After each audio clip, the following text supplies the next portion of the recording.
अस्सलाम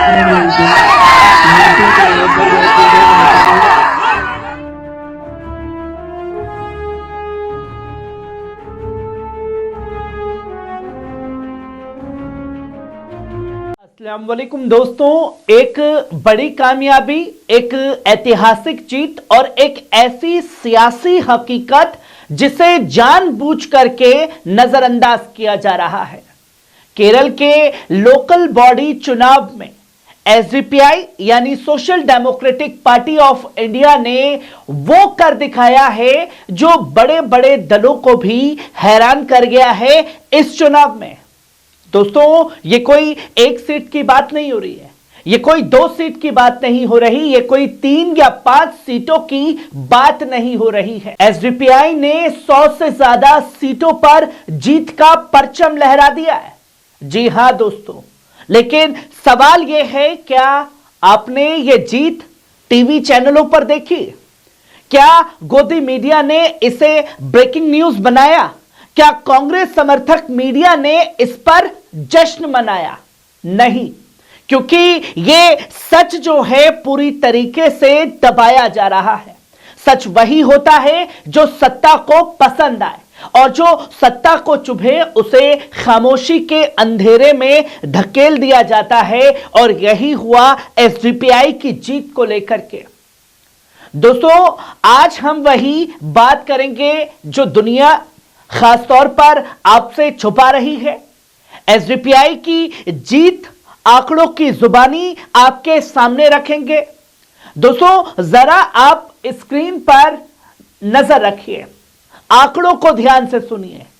SDPI Kerala local body चुनाव 2025 में तकरीबन ग्राम पंचायत में 91 सीटें जीती हैं, म्युनिसिपैलिटी सीटें 8 जीती हैं, कॉरपोरेशन 2 सीटें जीती हैं, ब्लॉक डिवीजन में 1 सीट जीती है, और कुल जीतने वाली सीट है तकरीबन 102। अब जरा जिलावार तस्वीर समझिए, कहां कहां कितनी सीटें जीती हैं। तिरुवनंतपुरम में 14 सीटें जीती है, कोल्लम में 11 सीटें जीती हैं, अलपुझा में 15 सीटें जीती हैं, कोट्टायम में 10 सीटें जीती हैं, और कन्नूर में तकरीबन 13 सीटें जीती हैं। मलपुरम, पलक्कड़, त्रिशूर, एर्नाकुलम, इकुडी, इडुक्की और केरल का शायद ही कोई इलाका बचा हो जहां एसडीपीआई ने अपनी मौजूदगी दर्ज ना कराई हो। और दोस्तों, यह जीत पोस्टर की नहीं है, यह जीत जनता के वोट की है, जो तस्वीरें लोगों के सामने आई है। 2020-2025 सियासी तस्वीर बदलती हुई दिखी है। अब जरा एक और अहम स्क्रीनशॉट देखिए, यह तस्वीर देखिए, 2020 बनाम 2025। एसडीपीआई 2020 में 348 सीटें थी, 2025 में 393 सीटों का सीधा उछाल हुआ, और बीजेपी 2020 चुनाव में 327 पर उतरी, और 2025 में 140 जबरदस्त गिरावट आई। यह आंकड़ा है। और यूडीएफ 2020 में 274 पर थी, और 2025 में यूडीएफ तकरीबन 481 सीटें। और एलडीएफ की बात अगर की जाए तो 2020 में 59 थी, और 2025 में मात्र 29 सीटें। जबरदस्त गिरावट। दोस्तों, यहां एक बात साफ है, जहां बीजेपी जमीन खो रही है, वहां एसडीपीआई मजबूती से आगे बढ़ रही है। और यही बात सबसे ज्यादा तकलीफ देती है भारतीय जनता पार्टी को। गोदी मीडिया और कांग्रेस मीडिया दोनों की चुप्पी है, क्योंकि बताया जा रहा है कि देखिए कांग्रेस की एक तरफा जीत। दोस्तों, यहां सबसे बड़ा सवाल यह उठता है, जब बीजेपी जीतती है तो गोदी मीडिया ढोल बजाने लगती है, और जब कांग्रेस जीतती है तो सोशल मीडिया पर कांग्रेसी पत्रकार तालियां पीटने लगते हैं कि देखिए बहुत बड़ी जीत, कांग्रेस ने बीजेपी को हरा दिया। लेकिन जब एसडीपीआई 100 से ज्यादा सीटें जीतती है तो अचानक सबकी जबान को लकवा मार जाता है। क्यों? क्योंकि एसडीपीआई उनकी स्क्रिप्ट में फिट नहीं बैठती। क्यों? क्योंकि एसडीपीआई के राष्ट्रीय अध्यक्ष जेल में हैं, फिर भी पार्टी जीत दर्ज करती है। दोस्तों, इस जीत की सबसे बड़ी अहमियत क्या है जानते हैं आप लोग, जिसे समझने की जरूरत है। एसडीपीआई के राष्ट्रीय अध्यक्ष एमके फैजी आज भी जेल की सलाखों के पीछे हैं।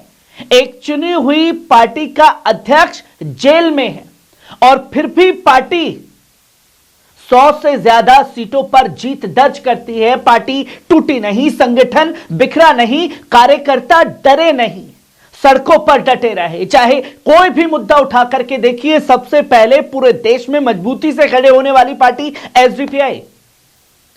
और इस दौर में वाइस प्रेसिडेंट मोहम्मद शफी ने पार्टी की कमान संभाली।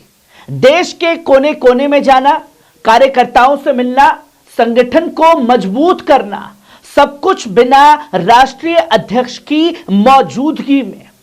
और उसी संघर्ष का नतीजा है केरल की यह ऐतिहासिक जीत जो आज केरल में देखने को मिली। बीजेपी कांग्रेस की पूरी फौज पूरी तरीके से नाकाम रही इन 103 सीटों पर। दोस्तों, अब जरा दूसरी तस्वीर देखिए। बीजेपी ने लोकल चुनाव में क्या किया? अपने सांसद उतारे, यहां तक कि मंत्री तक उतार दिए और पूरी मिशनरी झोंक दी लोकल बॉडी चुनाव जीतने के लिए। और इस चुनाव में कांग्रेस ने क्या किया? राहुल गांधी केरल के कई बार दौरे पर गए, प्रियंका गांधी वायनाड की सांसद हैं, वो कई बार कार्यकर्ताओं से जाकर के मिली, बड़े बड़े चेहरे प्रचार में उतारे गए। लेकिन एसडीपीआई ने क्या किया? क्यों यह जीत बड़ी है? सिर्फ अपने कार्यकर्ताओं पर भरोसा किया। कोई स्टार प्रचारक नहीं, कोई सत्ता का सहारा नहीं, कोई मीडिया का समर्थन नहीं, और उसके बावजूद फिर भी 100 से ज्यादा सीटों पर कब्जा जमा लिया। यह जीत क्यों डराती है भारतीय जनता पार्टी को? दोस्तों, एसडीपीआई की जीत सिर्फ चुनावी जीत नहीं है। यह जीत असल में दबे कुचले लोगों की है और यह जीत हाशिए पर खड़े उस समाज की है और यह जीत उस राजनीति की जो सत्ता से नहीं जनता से निकलती है उसकी है। और यही सबसे बड़ी वजह है कि इस जीत को दबाने की कोशिश लगातार जारी है। और अंत में हमें इस बात को समझना चाहिए, दोस्तों, हम आपका न्यूज चैनल है, कोई पीआर एजेंसी नहीं है। हम वो नहीं दिखाते जो हमें दिखाने को कहा जाए कि भाजपा जीती वो दिखाओ, कांग्रेस जीती वो दिखाओ, जिसके स्वाद के हिसाब से जो खबरें हो वो चलाओ। हम वो दिखाते हैं जो दिखाया नहीं जा रहा। एसडीपीआई की जीत सिर्फ केरल की जीत नहीं है, यह उस राजनीति की जीत है जो डर के बिना, झुकाव के बिना, सच के साथ कंधे से कंधा मिला करके खड़ी हुई है। और आने वाले वक्त में अगर आप फिर देखें कि एसडीपीआई आगे बढ़ रही है तो ये याद रखिएगा, ये कोई अचानक हुआ करिश्मा नहीं होगा, बल्कि आज की इस मेहनत का नतीजा होगा जो कार्यकर्ताओं ने की अपने दम पर पार्टी को 100 से ज्यादा सीटें जिता करके। मैं हूं नदीम अकरम और आप देख रहे हैं पल पल न्यूज, आपकी खबर आपका भरोसा। शुक्रिया।